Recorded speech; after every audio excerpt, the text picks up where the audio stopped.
Breaking down Arizona Wildcats football, the Cats with a 35-30 win on the road in Boulder, Colorado. They are in first place in the Pac-12 South Division. I'm David Kelly, joined as always by Glenn Howell, U of A football class of 1985. And Glenn, a lot of people really seem surprised by this Arizona team. And I guess that's somewhat understandable considering the way they started the year with the loss at Hawaii. But I have to say, I'm not surprised they're 4-1. In fact, I thought they should be 5-0, and they needed to be 5-0 because the backside of this schedule is going to be really tough. But not surprised that this team is as good as what they're playing because there's talent here, and I thought there was talent at the beginning of the season. Yeah, Dave, I think a lot of people are surprised because of that defensive showing against Hawaii where they were scoring 1 billion points.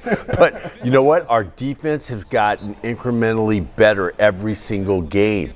I think that we're doing better on the back end. The defensive backs are playing really well. And then we're getting to the quarterback. We're not sacking him, but we're getting to the quarterback, putting him off the point where he'll make mistakes. And he has made mistakes, and we're getting interceptions. Well, and the defense in this ball game I thought was huge in the red zone. They got a good stop early. Anthony Pandy made a play that put Colorado behind the chains. And then in that fourth quarter, you had Trevon Mason and Fenton Conley making plays down there as well as Colin Schooler. And, you know, we talked a lot about Mason and Miles Tapasoa, but, you know, Fenton Conley's like, hey, I'm still here. I'm still here, folks. And he's playing very well the last 2 games. Fenton's playing really good. I think he's been a silent killer out there because he's been penetrating, moving the pocket back and moving it closer to the quarterback. And that is really helpful for our rush and for our defense because now the quarterback hasn't had the great vision.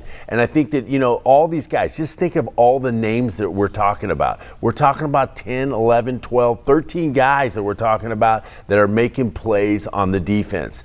And that is a great thing. Jalen Harris, we obviously talked a lot about him last week, kind of only being used in that 4-man front, but we saw him in both the 4-man and the 3-man front. And Glenn, late in the game, we actually saw him kind of standing up in coverage, which I thought was very interesting move by Marcel Yates. He can do that. He can do it. Jalen can do that. He's long. He's wide, and he's athletic enough to play that like outside hybrid, outside linebacker, and get in space and cover some people. But they've got to, Glenn, kind of shore up some of the tackling. There were some tackling issues in this game. The tackling was poor. I thought we won the game, but our tackling was poor. We need to be able to get that far hip when we hit the guy. We're coming up on the left-hand side. We got to bring that other hip through to get squared up on it and make the tackles. We're getting blown through our side when we're trying to do a tackle, and it's blown through our shoulder. So we're not getting solid on that tackle. We have to work on shore that up. All right, on the offensive side of the ball, Khalil Tate comes back, and what a performance, Glenn. And one of my points last year about Khalil Tate was, you know, when he was hurt, if you can't run, then be a quarterback and throw the ball. Yeah. And Saturday was the first time that I thought that he actually did that. Because very early on in the game, you could tell they were going to maybe run him a little, but it wasn't going to be like what we saw at Colorado the first time that he went there running for, 300-400 yards. It was just going to be when it was needed, much like it's been all season. But he stood back there and he made throws. He made a few mistakes on third down, but overall he's been a very, very good third down quarterback this year. He's been doing great. I think, Dave, he's been listening to our little thing here because his eyes were up the whole time when we were doing the RPOs and making great passes. I mean, his eyes were up. He was seeing the field. He was looking. He was actually going down his progression, which was really good. Khalil, continue to get better because that's what you're doing. You're getting better, and you're showing these people that you are a true quarterback. Yeah, he made a play on the last drive. I'll show it right here. The last touchdown drive when he makes this snap off the read here, looks at Jamari Joyner to the left. Jamari's actually open here, but he comes right back to Michael Wiley in the slot with a slant on the right side. Those were the type of plays that he was making in this ball game. And I want to touch on Wiley really on that touchdown drive. 3 catches, 28 yards, Glenn. Yeah. All of those catches went for first downs. 2 of them came on third downs, including the last one here when he absolutely was not going to be denied. That's a true freshman. He's played his 5 games. There won't be any redshirting there. He's all in. He's all in now. Now we're going to see him. And you know what the thing was I love about this offense? There was 11 guys that got on the stat sheet. That is incredible that we have all these weapons. So if I'm a defensive coordinator, who am I going to stop? I don't think there's one person. Well, there is. It's Khalil Tate.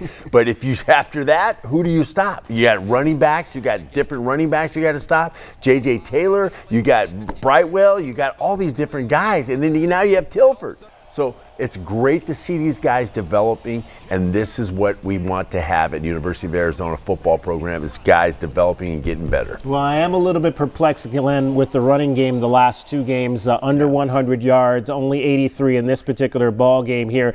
And obviously JJ tried to give it a go, but came out early. Gary Brightwell was in there. And one of the things I'm seeing with Gary that maybe is a concern for me is it doesn't seem like he always hits the hole. He stretches plays too much to the outside and creates losses for himself. Yeah, I think they'll clean that up. I was looking at the tape with you. When we looked at the tape, we saw a couple times where he should have followed the pulling guard, getting up on the in the hole.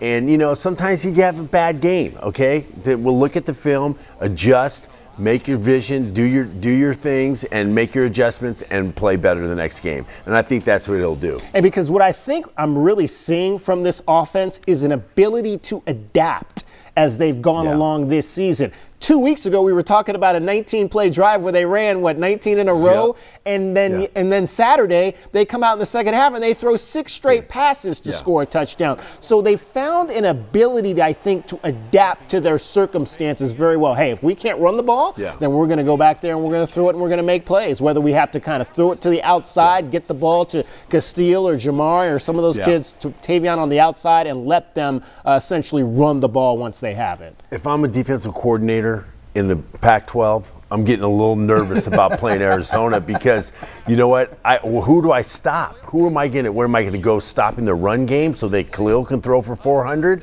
Or do I stop the passing game so we can have, J.J. Taylor and Brightwell go for 300 yards on the ground? So that is a good thing that we have in our favor. And our receivers are playing a lot better, running crisper routes, catching the ball. And Jamari Joyner, I can't wait this guy's going to be something else. Once he gets it all tuned in, that he knows where to block, he's got to be a better blocker, I think. But when he starts getting all that stuff tuned in, he's going to be a real threat. Yeah, well, and I think that's part of what the running game, too, is the receivers as a group have to block a little bit better than what we've seen, as well. Special teams, I thought maybe took a step back. Brian Castile obviously fumbled the punt, caught another punt inside the 5, which you can't do. Jamari stepped out of bounds on a play that could have signaled the beginning of his stardom right there if he takes that ball back for a touchdown. Those are just the little mistakes that you really don't want to. Didn't kill you, obviously, in this game, but you'd rather not have it in a game like that. And I still want to see a better punting game. Yeah. The punting game's got to be a little bit better, Dave. The special teams are that's why they're called special teams. They're so special in the game. I'm telling you, my coach, Larry Smith, used to emphasize that so much. And if we get better on the special teams, we're going to be really a threat in the South. Yeah, and jumping back quickly to the run game, if you can run the ball and control it like Stanford did, you got a shot to beat Washington here Saturday night, because that's exactly what Stanford did. They just kind of took the air out of that ball game on Saturday. Yeah, they did. And you know what I like to say is that fans, we're 4-1. I know it's 8 o'clock. Get butts in the seats. Let's get it in the seats, okay? We need to get at least $50,000. That's what I want. I'm $50,000 against Washington. We need to have that. Well, I know, and I'll go back to what I wrote about during the summertime. It's 8 o'clock. But it's ESPN main network, ESPN, and what this will be the 3rd straight game that is on a main network late. And I don't think ASU is getting main network late games. Yeah. This is 3 in a row for Arizona. So you got a choice. You can either have early start times and you're playing on Pac-12 network, or you can play in that 8 o'clock primetime West Coast slot, which Arizona will do this Saturday night against Washington. All right, it's the Wildcats and the Huskies, and we'll be back to break that, or I should say preview that game for you coming up Saturday morning.